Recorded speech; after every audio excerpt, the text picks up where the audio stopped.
deceiver. His name says it all. It's nothing you can do if you ain't got God doing it for you. It's nothing you can do to not be deceived. If you don't have the Lord, if you don't got him, you deceived.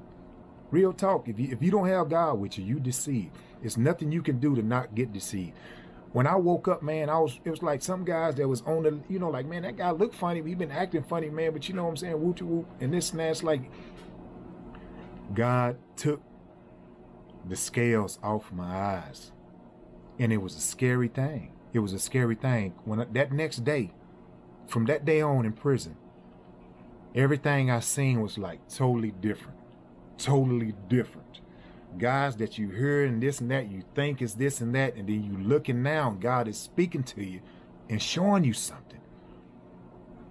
And then he explained to me the reason I was getting deceived, because I was deceiving people. That's an eye for an eye, guys. That's a tooth for a tooth. What you doing, that's what's happening to you. In every way in life, in every aspect of life, that's what's happening to you. You don't see it, you don't recognize it, you don't know it. I was deceiving people, I was getting deceived. Man, I looked up and man, it shook me up, man. God was showing me stuff, and man, it would just shake it. It shook me up, man. It put the fear in me.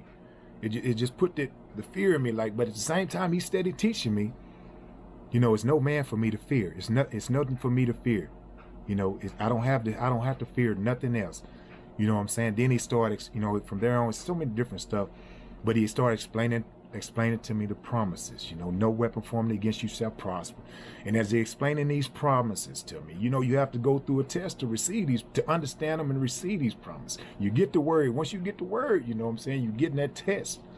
And the test is the fire. You got to go through that fire. I'll give you one example of that fire right here. Like I say, I'm done with the gang banging and everything else and all that. So one day on the yard, there's a little fight, riot, whatever, jump out on the rec yard and stuff. So everybody running out the cafeteria, they homeboys going out to make sure it ain't they homeboys and everything else. So everybody running to check on their peoples, make sure what's going on and do everything else. So me, like I say, it's just me. I'm in the line over there. My line was still a little long, you know what I'm saying? But the line over there, everybody cleared out. And then, we kind of had like a black side of the line. Then you kind of had like a white and Spanish. I'm not a correct way to say Spanish or Mexican. I'm not sure. I'm not on no disrespectful thing. But you had that side on that side over there where most people went. Then over here you had a lot of blacks, and on this side and whatnot. Bloods, Crips, Gangster Disciples, GDs on this side most, and then like I said, over here you had a lot of Aryan nations and Spanish guys on this other line. That line kind of cleared out more. So me, I cut up under the rail, I walked across the cafeteria, and as I walk across, I cut up under the other rail and step in the line. As I step in the line, I feel a couple guys walking towards me. So I look up and see, and they telling me, hey, a couple of them walk up on me. It was 3 of them walk up on me and say, Holmes, you can't cut through here, Holmes. This is our territory right here, Mexican mafia and some more gangs, whatever. And then, they telling me, say, man, you can't cut through here. And this, I said, I said, I don't have no disrespect towards you, man, but, I'm over here now in this line now. I'm in the line. I didn't mean no disrespect to you, none of that nonsense, man. But I just came over here to get me something to eat. But I'm not bitch to cut up under this line and walk back through there like that. You know what I'm saying? I'm looking at the truth of the whole situation.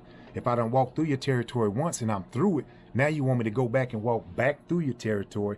You dig what I'm saying? It's kind of like, it's like the game. Like you twisted in the game. You ain't really seeing it. It's got you so twisted in it. You know what I'm saying? Nothing else. Like I said, you done spoke to me. You done said your word. I'm over here. I'm out your way. But they want me to somehow turn back and walk back through to make a point or something. I'm not sure what it was, but I'm still in transition. I'm still learning, guys. I'm still learning. So it might even been a little pride in me. You know what I'm saying? Make me not want to walk back. I don't know if I should have walked back. God never.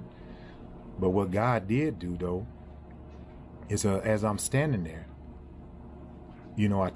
I took that. I had been learning something for God telling me to trust in him and believe in him. So I took 2 seconds and said, God, I said, I don't know what to do.